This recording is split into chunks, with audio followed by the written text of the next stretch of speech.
사도행전 13장 1절부터 3절입니다. 사도행전 13장 1절부터 3절. 안디옥 교회에 선지자들과 교사들이 있으니 곧 바나바와 니게르라 하는 시므온과 구레네 사람 누키오와 분봉왕 헤롯의 맏동생 마나엔과 및 사울이라. 주를 섬겨 금식할 때에 성령이 이르시되 내가 불러 시키는 일을 위하여 바나바와 사울을 따로 세우라 하시니 이에 금식하며 기도하고 두 사람에게 안수하여 보내니라. 아멘. 우리 옆 사람과 인사 나눕니다. 새벽에 하나님이 도우십니다. 네. 또 우리 새벽기도 구호 한번 외치겠습니다. 내 생에 하나님의 역사가 일어나게 하자. 우리 교회에 하나님의 역사가 일어나게 하자. 우리 가정에 하나님의 역사가 일어나게 하자. 할렐루야. 네. 이제 초대교회 안에 그런 많은 핍박들이 있었지요. 그 핍박 때문에 많은 사람들이 곳곳에 쉽게 말하면 도망갔습니다. 네. 자신들의 목숨을 위해서 도망갔어요. 또 피했습니다. 흩어졌습니다. 그러나 이들이 이처럼 도망갔지만 절망하면서 원망하면서 낙심하면서 도망가지 않은 것입니다. 이들은 가는 곳곳마다 희망을 전했습니다. 희망의 복음 예수 그리스도를 전했어요. 그러니까 사실은 도망이 아니라 그들이 피해갔다, 흩어졌다, 이 말이 맞는 것입니다. 그들은 흩어져서 다니면서 절망을 말하지 않았어요. 원망을 말하지 않았습니다. 생각해 보십시오. 어려서부터 살아왔던 터전을 잃어버렸습니다. 집을 잃어버렸습니다. 직장을 잃어버렸습니다. 삶의 터전을 다 잃어버리고 무작정 떠난 것입니다. 그런데 불구하고 이들이 원망하고 불평하고 절망하지 않고 가는 곳곳마다 복음을 전해서 사마리아 땅에 놀라운 역사가 일어난 것입니다. 다메섹에 놀라운 역사가 일어난 것입니다. 안디옥에 또 놀라운 역사가 일어난 것이에요. 그래서 안디옥 교회가 이제 세워지게 되어졌고, 이 안디옥 교회는 사도행전에서 우리 신약시대에 있어서 없어서는 안 될 이런 교회로 하나님 앞에 온전히 쓰임받게 되어진 것입니다. 사실 최초의 교회가 예루살렘 교회였지만 하나님 앞에 정말로 크게 쓰임받는 사도행전 1장 8절의 말씀이 이루어지고 그 말씀의 비전을 품고 그 비전을 이루기 위해서 살아가는 이 교회가 바로 이 안디옥 교회였던 것입니다. 안디옥 교회, 당시 1세기의 세상을 바꾸는데 결정적인 기여를 했던, 결정적인 역할을 했던 이 안디옥 교회, 이 안디옥 교회가 어떤 교회였느냐, 1절 말씀 한번 읽어볼까요? 13장 1절 시작. 안디옥 교회에 선지자들과 교사들이 있으니 곧 바나바와 니게르라 하는 시몬과 구레네 사람 누키오와 분봉왕 헤롯의 맏동생 마나엔과 및 사울이라. 이 말씀 보면은 한마디로 여러 종류의 사람들, 안디옥 교회는 이 갈등과 차별이 없는 그런 교회였습니다. 여러 종류의 사람들이 이렇게 모였음에도 불구하고 안디옥 교회는 갈등과 차별이 없는 이런 교회였습니다. 그러니까 1절에 기록된 이 교회 구성들을 보면은 여기 본문에 기록된 이 사람들은 이 교회 지도자들입니다. 쉽게 말하면 이 교회 리더들이에요. 그런데 이들에게 이름을 통하여서 그들의 그 위치들을, 그들의 출신들을 보면 아주 다양한 것을 이렇게 볼 수가 있습니다. 바나바는 구브로 섬 출신의 헬라파 유대인입니다. 시므온은 니게르라는 이런 별명을 가지고 있는 것을 보면은 아프리카 출신입니다. 아프리카 흑인입니다. 누키오도 아프리카 출신의 흑인이었습니까? 또 마나엔, 여기 보면은 이 헤롯 분봉왕 헤롯의 젖동생 마나엔, 그 말은 헤롯과 함께 젖을 먹으면서 간 배는 아니지만은 한 엄마한테 젖을 먹으면서 자라났던 그런 사람. 그러니까 출신 그 신분이 지금 왕족이었다. 지금 그런 의미이죠. 그러니까 그런 사람도 있었습니다. 귀족 출신이었습니다. 또 사울은 다소 출신의 유대인으로서 당시에 최고의 학문을 공부했던 엘리트 중에 엘리트였습니다.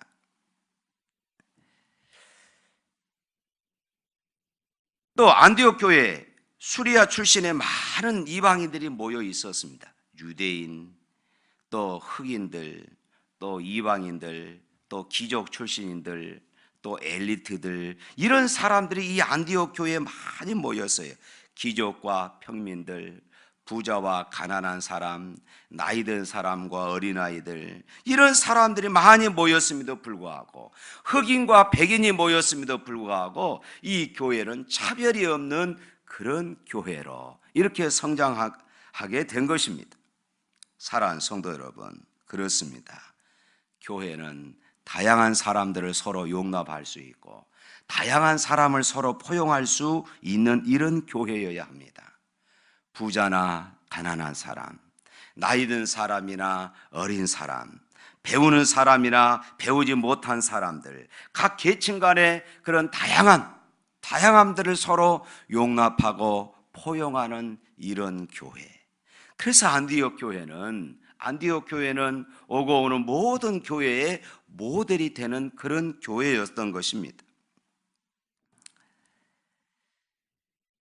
그렇습니다. 한 교회가 세상을 바꾸는 일에 조금이나마 기여하고 영향력을 끼치려면은 이처럼 교회가 서로 다양함 가운데 통일성을 이루는 이런 교회가 되어야 합니다. 그러기 위해서 한 가지 중요한 것이 있습니다. 주님의 마음을 품어야 하는 것입니다. 우리 안에 주님의 마음을 품어야만이 이런 계층 간에 다양한 사람이 모였음에도 불구하고 서로 용납하고 서로 포용할 수 있는 것입니다. 주님의 마음을 갖지 않고서는 서로 이해할 수 없습니다.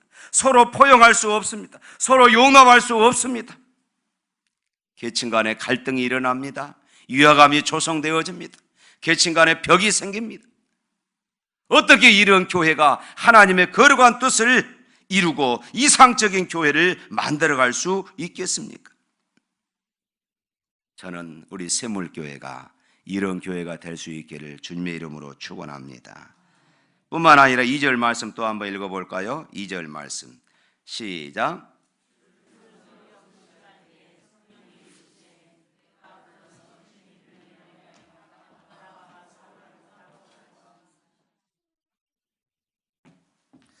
여기 2절 말씀에 보면은 안디옥 교회는 성령의 음성에 민감한 교회였어요. 주를 섬겨 금식할 때에 성령의 음성을 들었다. 여기서 주를 섬겨 금식할 때에 이 말은 하나님을 예배하며 금식하다가 성령의 음성을 들었다. 이렇게 해석할 수 있는 것입니다. 안디옥 교회는 많은 사람들이 예배를 드리면서 금식을 했던 것 같습니다. 사실 당시에 많은 핍박들이 있었기 때문에 어찌 보면 이 금식하는 것은 너무나도 당연할 수 있었겠지요. 이 난관을 헤쳐나가기 위해서, 그 고난을 헤쳐나가기 위해서 금식하는 것은 너무나도 당연한 것 같습니다. 그러나 그들이 예배를 드리면서 금식했다는 것은 또 다른 의미가 이들 가운데 있었던 것을 발견할 수 있습니다. 왜 이들이 예배 드리면서 금식을 했겠습니까?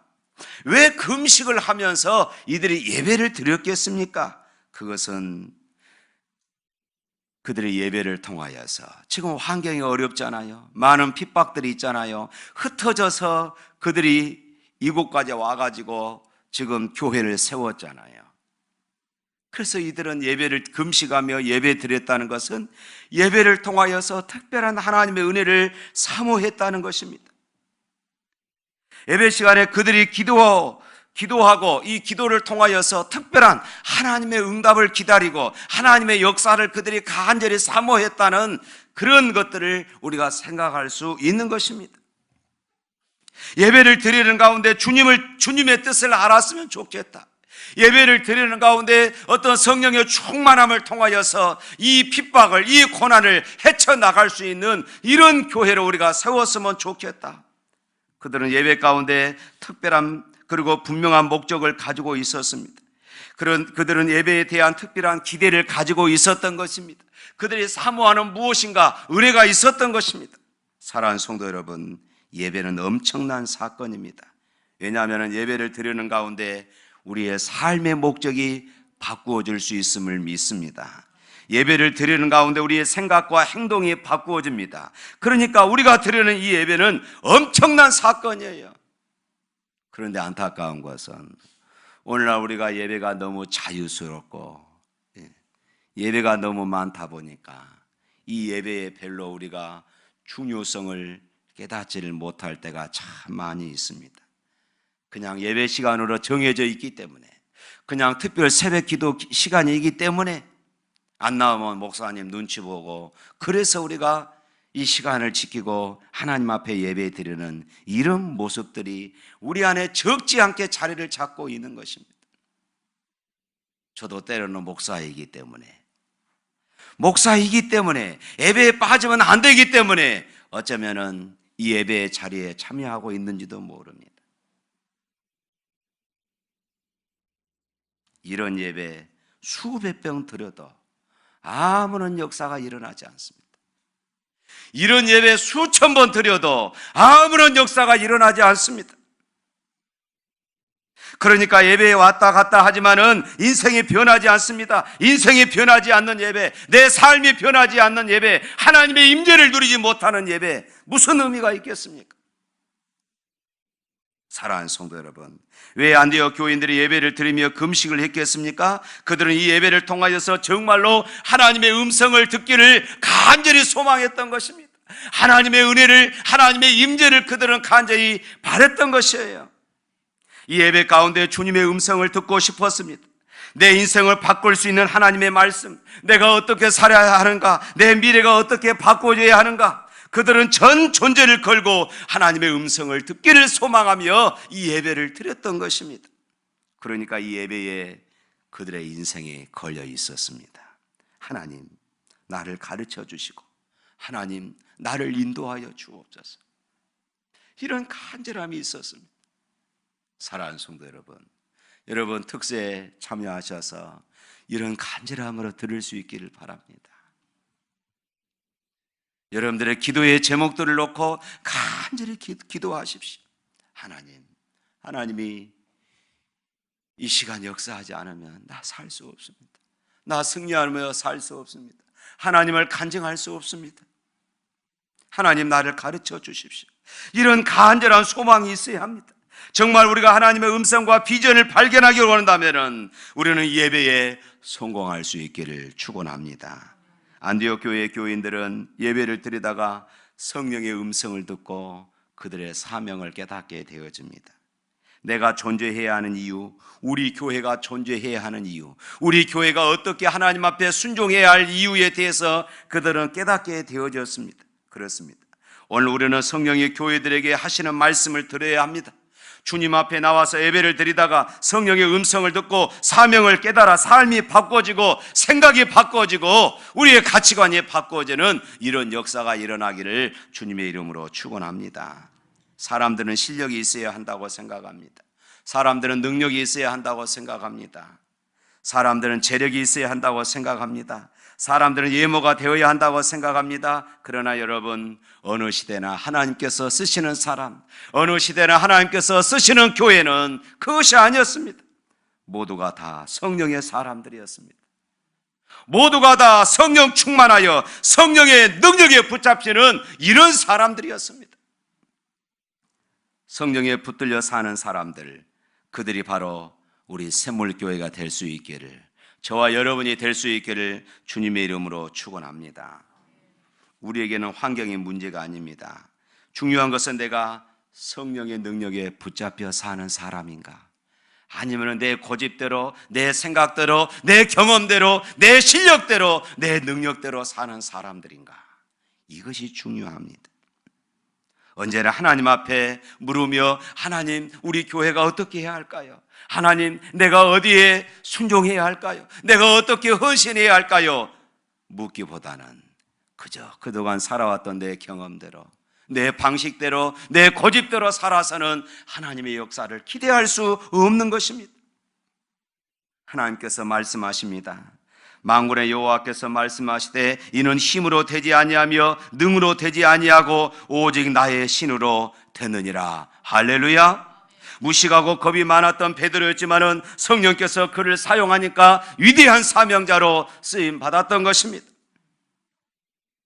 마지막으로 안디옥 교회는 성령의 음성을 듣고 그 음성에 순종하는 교회였습니다. 따라서 합시다. 순종하는 교회였다. 또 3절 말씀 읽어볼까요? 3절 시작. 이에 금식하고 기도하고 두 사람에게 안수하여 보내니라. 안디옥 교회는 주님의 음성을 듣는 데만, 주의 음성을 듣는 것을 사모하는 데만 끝나지 않고 그 음성을 듣고 순종했습니다. 그리고 그들은 위대한 선교의 사명을 감당하기 시작했습니다. 이것이 바로 안디옥 교회가 위대했다는 이런 증거였습니다. 안디옥 교회가 이렇게 할 수 있었던 것은 그들이 주님의 음성을 듣고 그 말씀에 기꺼이 순종했기 때문입니다. 솔직히 주의 음성을 들었다고 해서 모든 사람들이 다 그 음성에 순종하지 않습니다. 나에게 이익이 되면 순종하지만은 나에게 손해가 되면은, 내가 좀 힘들 것 같으면은 순종하지 않습니다.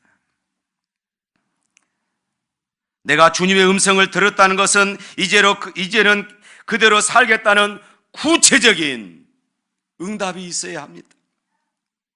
여기에 내 것을 포기하는 희생, 때로는 내가 손해보고 내가 힘드는 이런 일들이라 할지라도 기꺼이 희생하는 이런 마음이 우리 안에 있어야 하는 것입니다. 지금 안디옥 교회는 바나바와 바울이라는 위대한 지도자를 세계 선교를 위해서 파송해야만 했습니다. 내어 놓아야만 했습니다.